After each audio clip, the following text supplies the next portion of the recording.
বাসর রাতে আমার স্বামী আমাকে জিজ্ঞেস করলো, তুমি কি আমাকে ভালোবাসো? আমি মাথা নাড়িয়ে হ্যাঁ বললাম। তখন সে বলল, তুমি কি আমার ভালোবাসা সহ্য করতে পারবে? আমি না ভেবেই মাথা নাড়িয়ে সম্মতি দিলাম, কিন্তু আমি জানতাম না তার কাছে ভালোবাসার মানে কি। সে আমার শরীরের প্রতিটি অংশে তার দাঁতের গভীর দাগ ফুটিয়ে তুলেছিল, আর আমি যন্ত্রণায় ছটফট করছিলাম। আমি কেঁদে ফেলেছিলাম, কিন্তু সে হাত দিয়ে আমার মুখ চেপে ধরে বলেছিল, সকালে আমি ধুক ধুক বুকে রান্নাঘরে দাঁড়িয়েছিলাম। গত রাতে যে যন্ত্রণা আমি অনুভব করেছি তা শুধু আমার ভগবান জানেন। আমি তা ভাষায় প্রকাশ করতে পারবো না। আমার অবস্থা খুব খারাপ, সারা শরীর জুড়ে দাঁতের গভীর দাগ। বাসর রাতে সে আমার কাছে এসে হঠাৎ করে আমার হাত ধরে বলেছিল, তুমি কি আমাকে ভালোবাসো? আমার ভালোবাসা সহ্য করতে পারবে? আমি অন্য কিছু না ভেবেই হ্যাঁ বলেছিলাম, কেননা আমি একজন ভালো স্ত্রী হয়ে নিজের দায়িত্ব পালন করতে চেয়েছিলাম। কিন্তু আমি কি জানতাম এই ভালো স্ত্রী হওয়া এতটা কঠিন হয়ে দাঁড়াবে? আমার হ্যাঁ বলার সাথে সাথে সে যেন পশুর মতো আমার উপরে ঝাঁপিয়ে পড়ল, আর আমার শরীরের প্রতিটি অংশে দাঁত বসিয়ে দিতে লাগলো। আমি চিৎকার করে উঠলাম। সে আমার কানের কাছে মুখ এনে বলল, চুপ করে থাকো, লোকে শুনলে ভাববে আমরা প্রেম করছি।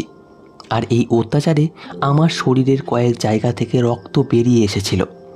সে এখনও আমাকে জড়িয়ে ধরে শুয়েছিল, কিন্তু আমি অনেক কষ্টে তার হাত ছাড়িয়ে রান্নাঘরে এলাম, কেননা আমার খুব খিদে পেয়েছিল। কিন্তু উনুন আধুনিক ধরনের, তাই আমি চেষ্টা করেও উনুন জ্বালাতে পারলাম না। শেষমেশ হাল ছেড়ে সেখানেই এক কোণে চুপ করে বসে রইলাম, আর ঈশ্বরের কাছে প্রার্থনা করছিলাম যেন কোনো কাজের লোক জেগে ওঠে। এই বাড়িটা রাজপ্রাসাদের মতো বিশাল। এত বড় বাড়ি তখন নিশ্চয়ই অনেক কাজের লোক আছে। আমি ডাইনিং টেবিলে মাথা রেখে বসেছিলাম।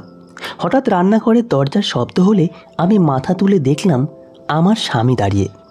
তার মুখে এক অদ্ভুত হাসি দেখে আমি আতঙ্কে উঠে দাঁড়ালাম। সে আমার দিকে তাকিয়ে স্নেহময় গলায় বলল, জান, যখন তুমি এখানের কিছুই জানো না তখন তুমি ঘর থেকে বাইরে এসেছো কেন? তোমার এই কাজটা আমার খুব খারাপ লেগেছে। এ কথা বলতে বলতে সে একেবারে আমার কাছে চলে এলো, আর আমি ভীষণ ভয় পেয়ে গেলাম।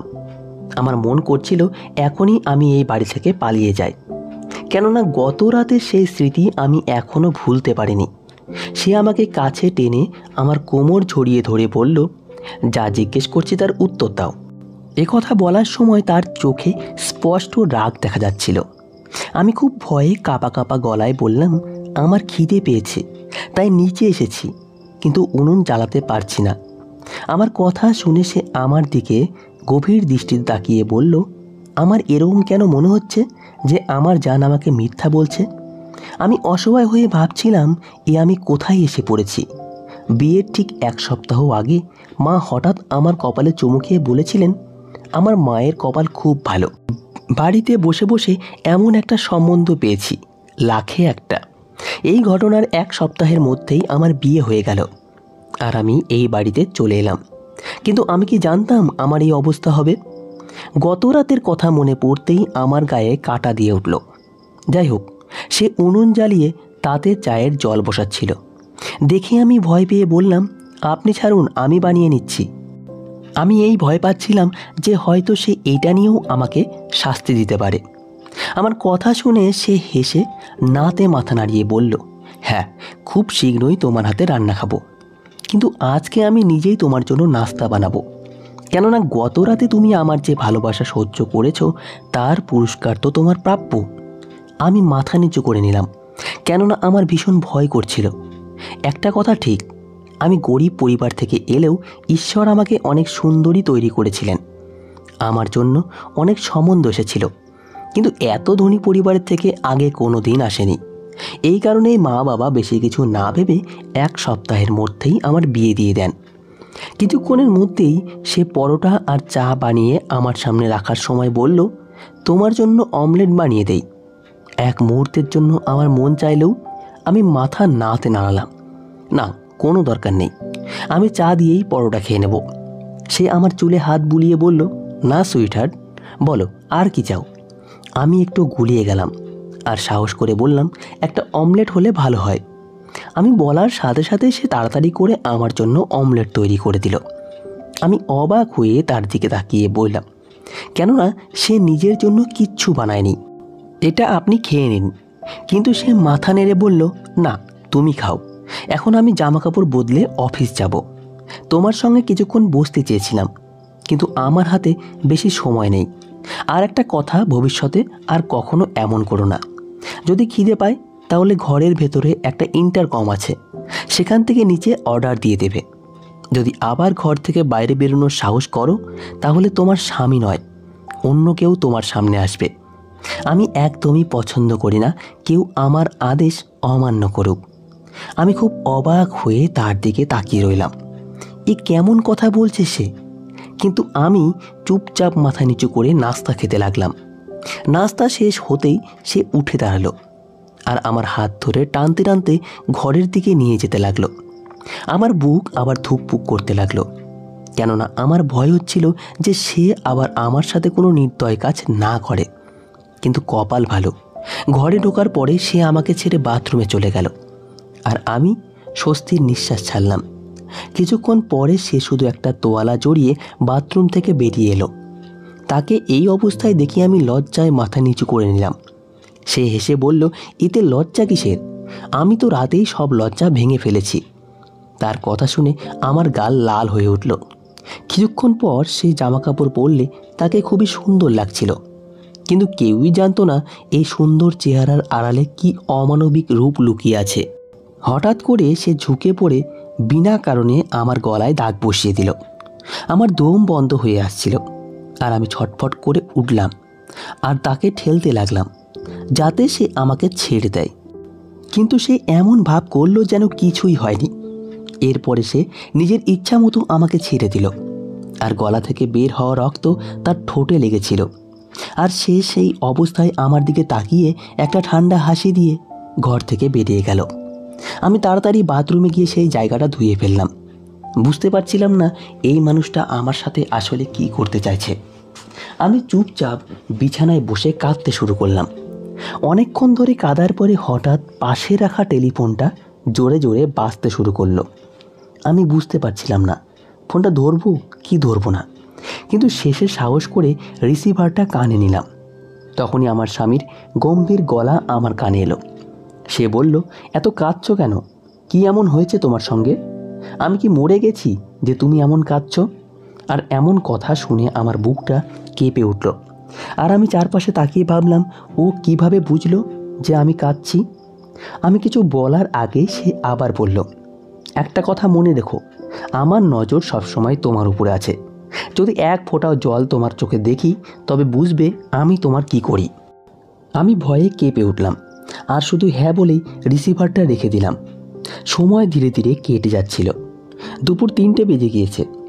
আমার মন চাইছিল বাইরে বেরিয়ে পড়ি, কিন্তু জানতাম সেই লোক এটা কিছুতেই করতে দেবে না। এখন আমার খিদেও পেয়েছে, তাই আমি উঠে দাঁড়ালাম আর সামনে রাখা ইন্টার বক্সের কাছে গিয়ে কাপা হাতে সেটা তুলে কানে লাগালাম। বুক ধুকপুক করছিল। আমি কিছু বলার আগেই এক মহিলার কণ্ঠ ভেসে এলো, হ্যাঁ ম্যাডাম বলুন, আপনার কি অর্ডার? আমি ধুকপুক বুকে শুধু বললাম, আমার খুব খিদে পেয়েছে, কিছু খাবার পাঠিয়ে দিন। এরপরে আবার সেই মহিলা কণ্ঠ বলল, বলুন ম্যাডাম, আপনি কি খেতে চান? আমি ভয়ে ভয়ে বললাম, যা আছে নিয়ে আসুন, আমার খুব খিদে পেয়েছে। প্রায় 10 মিনিট পরে দরজায় টোকা পড়লে আমি দরজা খুলে দেখি এক চাকরানি ট্রেতে খাবার নিয়ে দাঁড়িয়ে আছে। আমি তাকে ভেতরে আসার পথ দিলে সে ঘরে ঢুকে ট্রে নামিয়ে রাখলো এবং বলল, ম্যাডাম, পরের বার থেকে আপনি খাবারের মেনু ঠিক করে রাখবেন আর রাতে কি খাবেন সেটা এখনই জানিয়ে দিন। আমি চুপচাপ তার দিকে তাকিয়ে ট্রের উপর থেকে ঢাকনা সরালাম এবং সেখানে নানা রকমের খাবার দেখে মনে মনে ভগবানকে ধন্যবাদ দিলাম এবং তাকে বললাম, রাতেও আমি এই খাবারই খাবো, আপনাকে কষ্ট করতে হবে না। সে মাথা নেড়ে ঘর থেকে বেরিয়ে গেল আর আমি খেতে শুরু করলাম। খাবার শেষ হতেই হঠাৎ আমার চোখে প্রচণ্ড ঘুম আসতে লাগলো। আমি 1 গ্লাস জল খেয়ে বিছানায় শুয়ে পড়লাম। প্রায় 2 ঘন্টা পরে আমার ঘুম ভাঙল, কিন্তু হঠাৎ আমি চমকে উঠে বসে পড়লাম, কারণ আমি সেই বিছানায় নেই যেখানে আমি ঘুমিয়েছিলাম। আমার হৃদয় জোরে জোরে ধুকধুক করতে লাগলো। চারপাশে পাগলের মতো তাকাতে লাগলাম, কিন্তু অন্ধকারের কারণে কিছুই দেখতে পাচ্ছিলাম না। ভয়ে আমি ভগবানকে ডাকতে লাগলাম। আমার সঙ্গে এসব কি হচ্ছে কিছুই বুঝতে পারছিলাম না। তাই আমি চিৎকার করে বলতে লাগলাম, রাজীব, আপনি কোথায়? আমাকে এখান থেকে বের করুন, আমার দম বন্ধ হয়ে আসছে। হঠাৎ পুরো বেসমেন্ট আলোয় আলোকিত হয়ে গেল।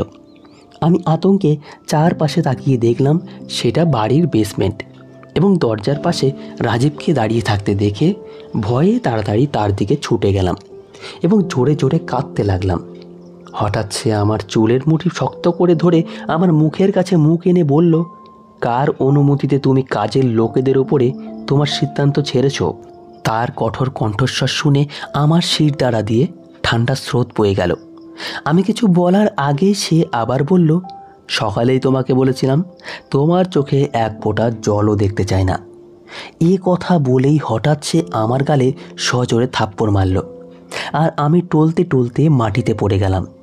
এরপর সে আমার দিকে তাকিয়ে বলল, এরপর থেকে যদি তুমি নিজের কোনো সিদ্ধান্ত কোনো কাজের লোক বা অন্য কোনো লোকের উপরে ছাড়ো, তাহলে আমি তোমাকে মেরে ফেলব। তুমি কি পড়বে, কি খাবে, সব আমি ঠিক করব। তুমি সব কিছু আমার কাছে জিজ্ঞেস করে করবে। যদি তুমি অন্য কাউকে তোমার জীবনে আনার সাহস করো, তাহলে আমি তোমাকে মেরে ফেলব। তোমার শরীর কুকুর বিড়ালকে দিয়ে খাওয়াবো। তার এই কঠোর কণ্ঠস্বরে ভয়ে আমি সঙ্গে সঙ্গে হ্যাঁ মাথা নাড়লাম। তখনই সে আমার মুখের কাছে মুখ এনে বলল, যদি এই কথা তুমি ভুলে যাও, তাহলে মনে রেখো তুমি মানুষ নয়, জল্লাদকে দেখতে পাবে। তার এই কথা শুনে আমি একবারে চুপ হয়ে গেলাম। এরপরে সে আমাকে টানতে টানতে সোজা ঘরে নিয়ে এলো। ঘরে আসতেই না জানি কেন আমার অদ্ভুত ভয় করতে লাগলো, কেননা আমার মনে হচ্ছিল এই লোকটা আবার আমার উপরে সে অত্যাচার করবে, যেটা গত রাতে করেছিল। কথায় বলে না, মানুষের ষষ্ঠ ইন্দ্রিয় যখন কোনো ইঙ্গিত দেয়, তখন তার কোনো না কোনো মানে অবশ্যই থাকে। আমার সাথেও তেমনই কিছু ঘটল। ঘরে ঢোকার সাথে সাথে সে আমার উপরে জানোয়ারের মতো ঝাঁপিয়ে পড়ল, আর আমার শরীরের বিভিন্ন জায়গায় কামড়াতে শুরু করলো। আমি ব্যথায় চিৎকার করতে লাগলাম, কিন্তু সে হাত দিয়ে আমার মুখ চেপে রাখলো, যাতে আমার আওয়াজ বাইরে বের হতে না পারে। সে আমার স্বামী, তার প্রতি আমার সম্মান থাকা উচিত, কিন্তু সে আমার সাথে একটা খেলনার মতো ব্যবহার করলো, আর আমার আত্মসম্মান চূর্ণ বিচূর্ণ করে দিল। অনেকক্ষণ ধরে আমায় ব্যবহার করার পরে যখন সে আমার থেকে আলাদা হলো, তখন আমার শরীরে আর কোনো শক্তি ছিল না। আমি সম্পূর্ণ ভেঙে একদিকে পড়ে রইলাম। আমার হৃদয় কাঁদছিল, কিন্তু আমার চোখের জল যেন শুকিয়ে গেছে। মাত্র 2 রাতেই এই মানুষটা আমাকে শেষ করে দিয়েছে। সামনে যে জীবন পড়ে আছে তা আমি কিভাবে কাটাবো এই ভেবেই আমার প্রাণটা যেন বেরিয়ে যাচ্ছিল। ভোরের আলোয় আমার চোখ খুলল, কিন্তু শরীরে এত ব্যথা ছিল যে 1 ইঞ্চি নড়ানো শক্তি আমার ছিল না। তাই আমি একেবারে নিষ্প্রাণ অবস্থায় পড়ে রইলাম।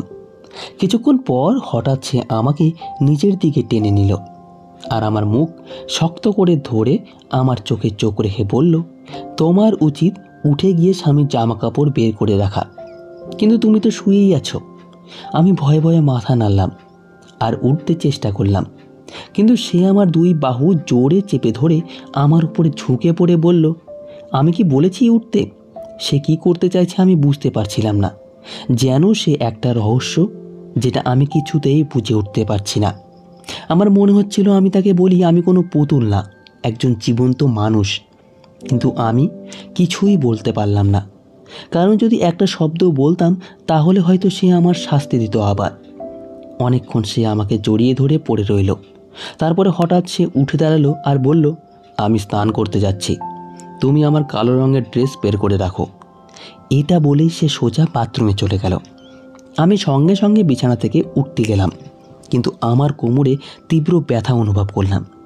যেভাবে সে আমাকে বিছানায় ফেলে দিয়েছিল তাতে হয়তো আমার কোমরে চোট লেগেছে। অনেক কষ্টে উঠে দাঁড়ালাম এবং আলমারি থেকে তার জামা কাপড় বের করে ড্রেসিং টেবিলে রাখলাম, কেননা এই মানুষটার কোনো বিশ্বাস নেই। এই সামান্য ভুলের জন্য সে হয়তো আমার জান নিয়ে নিতে পারে। ব্যথায় আমার অবস্থা খুব খারাপ হয়ে যাচ্ছিল, চোখে বারবার জল আসছিল।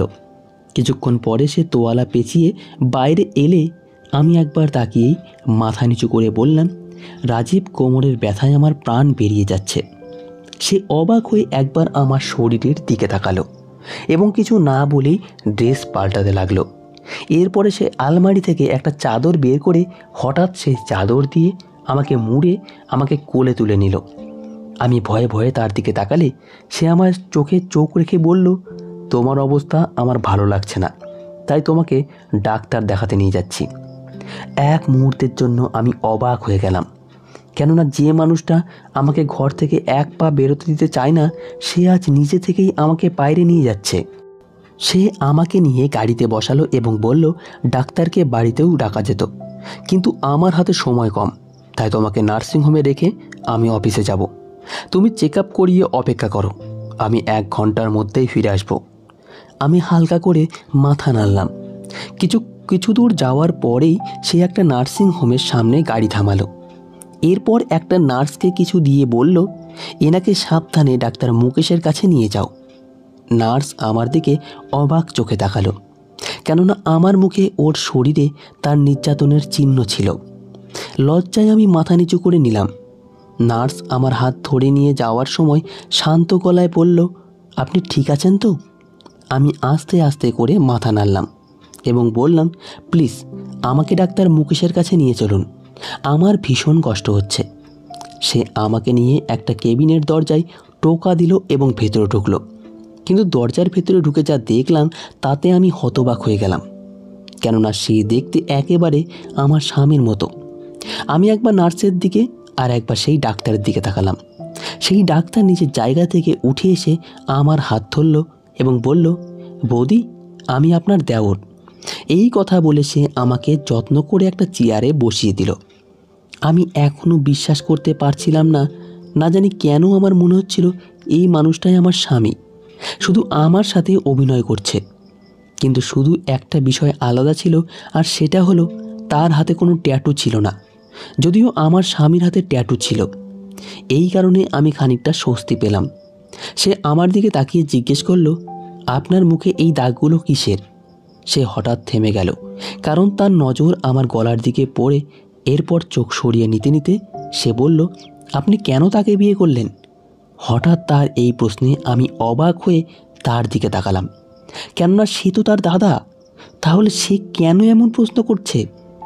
আমি কিছু বলার আগেই সে আবার পড়ল, আমি জানি আমার দাদা কেমন মানুষ।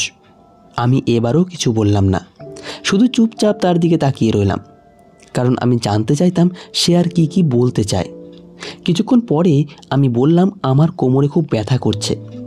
এসব প্রশ্ন করে আমি শুধু আমার সময় নষ্ট করছেন। আমার কথা শুনে সে হালকা মাথা নাড়ল এবং হঠাৎ করে এক মহিলা ডাক্তারকে নিজের কেবিনে ডেকে নিল। সেই মহিলা ডাক্তার আমার দিকে একবার তাকিয়েই আমার ভেতরে নিয়ে গেল এবং আমাকে উল্টো করে শুইয়ে ধীরে ধীরে কোমরে মলম লাগাতে লাগলো। হঠাৎ সে বলল, জানেন আমি কে? আমি নাতে মাথা নাড়লে সে হেসে বলল, আমি আপনার যা, মানে আপনার স্বামীর ভাইয়ের স্ত্রী। আমরা দুজনেই ডাক্তার। আমি কিছু বললাম না, কেননা আমার স্বামী আমাকে তার নিজের পরিবারের কাছে পাঠিয়েছে, তাই আমি কোনো অপ্রয়োজনীয় কথা বলে আমার জীবন আরও কঠিন করতে চাইতাম না। সে আমার মাথায় হাত বুলে হঠাৎ বলল, আমার খুব খারাপ লাগছে যে তুমি এমন একজন মানুষকে বিয়ে করেছো। এখন থেকে নিজেকে শক্ত করো, নিজের জন্য লড়ো। কত দিন এমন অপমানিত হয়ে এখানে আসবে? এরপরে কখনো যদি তোমার স্বামী তোমার সঙ্গে নিষ্ঠুরতা করতে চায়, তাহলে সাহস করে তার মুখোমুখি হও। এভাবে নিজেকে তার হাতে তুলে দিয়ে তাকে নিজের ইচ্ছে মতো চলতে দিও না। এরপরে সে আমাকে বাইরে নিয়ে গেল। ডাক্তার মুখে চুপচাপ আমার দিকেই তাকিয়েছিল। তারা দুজন যখন আমার প্রতি সহানুভূতি দেখাচ্ছিল, তখন আমারও তাদের কাছে জানতে চাওয়া উচিত যে তারা আসলে কি বলতে চাইছে। আমি ডাক্তার মুকেশের দিকে তাকিয়ে বললাম, আপনার দাদার আসতে এখনও 8 ঘন্টা দেরি আছে। আমি আপনাকে কিছু প্রশ্ন করতে চাই। যদি আপনি আমাকে আপনার ছোট বোন হিসেবে সত্যি কথা বলেন, তাহলে অনেক উপকার হবে। আমার কথা শুনে ডাক্তার মুকেশ মাথা নেড়ে বলল, বলুন, কি জানতে চান? এক মুহূর্তের জন্য আমি চুপ করে রইলাম, কেননা আমি ভাবছিলাম যদি এই লোক আমার স্বামীর কাছে সব কিছু বলে দেয়, তাহলে সে আমাকে মেরেই ফেলবে। তবুও আমি সাহস করে ডাক্তার মুকেশের দিকে তাকিয়ে বললাম, আপনার দাদার আচরণ খুবই অদ্ভুত। সে কামড়ে আমার রক্ত বের করে দেয়। যদি আমি নিজের ইচ্ছা মতো কিছু করি তাহলে সে একেবারে পশুর মতো হয়ে যায়। এর পেছনে কি কোনো অতীতের যন্ত্রণা আছে, নাকি অন্য কোনো কারণ? আমার কথা শুনে ডক্টর মুখে চুপ করে রইলেন। হঠাৎ তার স্ত্রী বলল, তোমার বাড়ির লোক কি বিয়ের আগে ছেলের বাড়িতে বা অফিসে গিয়ে খোঁজ নিয়েছিল? আমি মাথা নেড়ে না বললাম। এরপরে ডক্টর মুকেশ এমন কিছু বললেন যা শুনে আমি স্তম্ভিত হয়ে তার দিকে অবাক হয়ে তাকিয়ে রইলাম। কেননা ডক্টর মুকেশ বললেন, তোমার স্বামী সুস্থ নয়, একটা মেন্টাল পেশেন্ট। কিন্তু সে সেটা মানতে চায় না এবং চিকিৎসাও করাবে না। সে সুন্দরী মেয়েদের নিজের জীবনে আনে, তারপরে তাদের অত্যাচার করে মেরে ফেলে, কিন্তু টাকার জোরে সে সব কিছু ধামাচাপা দিয়ে দেয়। আমার হৃদয় জোরে জোরে ধুকধুক করতে লাগলো, কেননা যেভাবে ও আমার গায়ে দাঁত বসাতো তাতে এটা মিথ্যা কথা হতে পারে না। আমি ডাক্তার মুকেশ আর তার স্ত্রীকে হাত জোর করে বললাম, ভগবানের জন্য আমাকে সাহায্য করুন। হয়তো উপরওয়ালাই আপনাদের সঙ্গে আমার দেখা করিয়েছেন, যাতে আমি এই ফাঁদ থেকে মুক্তি পেতে পারি। আমার বিয়ে হয়েছে মাত্র 2 দিন, আর এই 2 দিনে সে আমার জীবন শেষ করে দিয়েছে। আমি আর ওর সঙ্গে থাকতে চাই না। তখন আমার যা বলেন, কিন্তু সেটা সম্ভব নয়, কেননা সে যতক্ষণ না তোমাকে শেষ করে ততক্ষণ তোমাকে ছাড়বে না। আমরা সবাই জানি, কিন্তু আমরা কিছুই করতে পারি না, কারণ তার কাছে টাকা আছে, ক্ষমতা আছে। যদি আমরা তার বিরুদ্ধে দাঁড়াই তাহলে সে আমাদের ডাক্তারি লাইসেন্স কেড়ে নেবে আর এমন মামলা চাপাবে যাতে আমরা জেলে চলে যাব। আমি হাউমাউ করে কাঁদতে কাঁদতে ডাক্তার মুকেশের দিকে তাকিয়ে বললাম, আপনি কিছু করুন, শুধু আমাকে ওই বাড়ি থেকে বের করে দিন। যাই হোক না কেন, আমি কখনোই আপনার নাম পর্যন্ত মুখে নেব না। শুধু আমাকে একটু সাহায্য করুন। আমার কথা শুনে ডাক্তার মুকেশ কিছুক্ষণ চুপ করে রইলেন। তারপর হঠাৎ বললেন, তোমাকে এখান থেকে অনেক দূরে চলে যেতে হবে। এমন এক জায়গায় যেতে হবে যেখানে সে যেন তোমাকে খুঁজে না পায়। যদি তুমি এই শহরেই থাকো তাহলে সে তোমাকে বাঁচতে দেবে না। আমার মন কেঁদে উঠল। আমার মা বাবা সহজ সরল মানুষ, তারা মেয়েকে সুখে রাখার জন্য এই বিয়ে দিয়েছিলেন, কিন্তু তারা এটা জানতেন না যে সুখের আশায় তারা মেয়েকে মৃত্যুর মুখে ঠেলে দিচ্ছেন। ডক্টর মুকেশ একটা পরিকল্পনা করলেন এবং আমাকে বললেন, তুমি আপাতত রাজীবের সঙ্গে 3 দিন থাকো। তারপরে যখন সে গভীর ঘুমে থাকবে তখন বাড়ির পেছন দিক দিয়ে বেরিয়ে গলির শেষ মাথায় চলে আসবে। আমার গাড়ি সেখান থেকে তোমাকে তুলে নেবে। আমি টেনশনে ছিলাম যে এই মানুষটা সত্যিই আমাকে সাহায্য করবে তো, কিন্তু তবুও আমি তার কথা মতো সেটাই করলাম। রাজীবের চোখ এড়িয়ে বাড়ির বাইরে চলে এলাম এবং দেখলাম সত্যি সেখানে গাড়ি দাঁড়িয়ে আছে। আমি তাড়াতাড়ি সেই গাড়িতে উঠে পড়লাম। এরপরে ট্রেনে করে কেরালার উদ্দেশ্যে রওনা হলাম। ডাক্তার মুকেশ আমাকে কিছু টাকা দিয়েছিলেন, সেটা দিয়ে আমি একটা গরিব বস্তিতে ঘর ভাড়া নিয়ে থাকতে শুরু করলাম। শুরুতে আমার খুব কষ্ট হয়েছিল, কিন্তু এখন আমি খুব শান্তিতে আছি।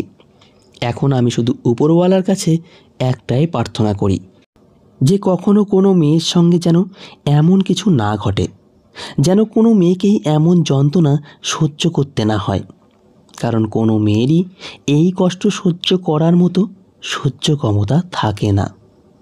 তো বন্ধুরা, আজকের গল্পটি এই অবধি। এই গল্পটি আপনাদের কেমন লেগেছে কমেন্ট করে তা অবশ্যই জানাবেন। আর হ্যাঁ, গল্পতে কোনো ভুল ত্রুটি থাকলে ক্ষমা করে দেবেন। গল্পটি ভালো লাগলে অবশ্যই লাইক, শেয়ার এবং সাবস্ক্রাইব করতে ভুলবেন না। ধন্যবাদ সবাইকে। ভালো থাকবেন, সুস্থ থাকবেন।